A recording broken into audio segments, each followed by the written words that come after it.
ఇస్తాను, ఇస్తా కూర్చోండి. నేను ఒక్క నిమిషం, 1 minute ఇస్తా కూర్చోండి.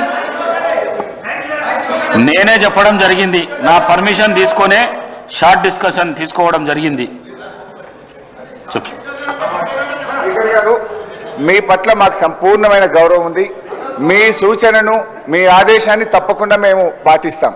కానీ మా మనవి ఏంటంటే సార్, ఇది నేను కూడా శాసనసభలో ఎల్ఏ మినిస్టర్గా పనిచేశాను. గతంలో శాసనసభ వ్యవహారాల మంత్రిగా ఇక్కడికి వచ్చి ఉత్తమ్ కుమార్ రెడ్డి గారిని, మిమ్మల్ని, బట్టి గారిని ఇవాళ ఈ సబ్జెక్ట్ తీసుకుంటున్నాం, రేపు ఇవాళ తీసుకుంటాం, ఇవాళ రాత్రి వరకు సభ జరుపుతామని నేను యాజ్ ఎల్ఏ మినిస్టర్ మీ బెంచెస్ దగ్గరకు వచ్చి మీకు ఇన్ఫార్మ్ చేసేవాడిని. ఇవాళ పరిస్థితి ఏంటంటే మేము మీ సెక్రటరీ గారి దగ్గరికి, మీ విప్పుల దగ్గరికి వెళ్ళి మేము అడిగిన ఏ సబ్జెక్ట్ ఎప్పుడు తీసుకుంటారో చెప్పడం లేదు.